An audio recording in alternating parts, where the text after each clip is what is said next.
எல்லோருக்கும் வணக்கங்க. இந்த மினி விலாக் வந்து புதன்கிழமை எடுத்ததுங்க. புதன்கிழமை மதியம் என்ன சமையல்னா, கொத்தவரங்காய் பொரியல், ரசம், சிக்கனும் வாங்கிட்டு வந்திருந்தாங்க. சிக்கன் கொஞ்சமாக கிரேவி மாதிரி பண்ணிவிட்டு குழம்பும் ரெடி பண்ணலான்றக்காக தான் ரெடி பண்ணுறேன். சப்பாத்தி மாவு பிசைஞ்சு வச்சு நைட்டுக்கு போட்டோம். நேற்று நைட்டு சப்பாத்தி தான் போட்டோம். செவ்வாய்க்கிழமை நைட்டு சப்பாத்தி போட்டு சாப்பிட்டுட்டு மீதி மாவு எடுத்து ஃப்ரிட்ஜில் வச்சுட்டேன்.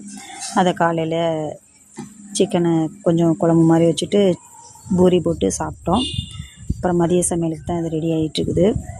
கொத்தவரங்காய் பொரியல்னால் அவங்க அப்பா விரும்பி சாப்பிடுவாங்க. அதுக்காகவே கொத்தவரங்காய் வாங்கி, இது சமைக்கிறது ஈஸி தான். இதை வந்து இந்த மாதிரி பொடிசு பொடிசாக கட் பண்ணணும் எல்லாம் எடுத்து. அதுக்காகவே இந்த கொத்தவரங்காய் நான் வாங்குறதே இல்லை.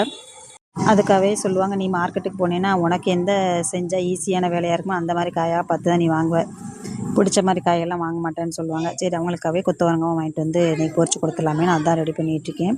நல்லா நிறைய தேங்காய் பூவெல்லாம் போட்டு கொத்தவரங்காய் பொரியல் இந்த மாதிரிலாம் செஞ்சால் நல்லா சாப்பிட டேஸ்ட்டாக இருக்கும். சமையல் காலையிலேயே முடிச்சிட்டேன். ஒரு 10 மணிக்கு எல்லாமே செஞ்சு முடிச்சிட்டேன். லீவு தானேன்றதுனால சாப்பாடு காலையில் சாப்பிட வேண்டியது ஒரு 10 மணி 10:30 மணிக்கு அப்புறம் தான் சாப்பிடவே ஆரம்பிக்கிறோம்.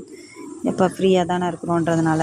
முன்னாடியெல்லாம் ஸ்கூல் லீவுனாலே மதியமாக தான் சமைப்பேன். இப்போல்லாம் வெயில் தாக்கம் அதிகமாக இருக்கிறதுனால காலையிலே சமைச்சு வேலையை முடிச்சிடறேன். கிச்சனில் நின்று சமைக்க முடியல அந்த வெயில் வெக்கையில். சிக்கன் குழம்பு ரெடி ஆகிடுச்சு. பூரி போட்டு சிக்கன் குழம்பு வச்சேன், சாப்பிட்லான்னு ரெடி பண்ணிட்டேன். சாதம் வடித்து விட்டேன். ரசமும் ரெடி பண்ணியாச்சு. சிக்கன் சுக்கா தான் ரெடி பண்ணிகிட்ருக்கேன். இந்த மாதிரி சுக்கா மாதிரி ரெடி பண்ணி கொடுத்தா கொஞ்சம் விரும்பி சாப்பிட்ருவான். குழம்பு மாதிரி வச்சு கொடுத்தா அவனுக்கு அந்த மாதிரிலாம் சாப்பிட பிடிக்காதுன்றதுனால அவனுக்கு பிடிச்ச மாதிரியே ரெடி பண்ணியாச்சு, அவனுக்கு மட்டுமே. இந்த வீடியோ உங்களுக்கு பிடிச்சிருக்கும். எனக்கு பிடிச்சிருந்தா ஒரு லைக் போட்டுருக்கோம். அடுத்த ஒரு வீடியோவில் பார்க்கலாம். பாய்.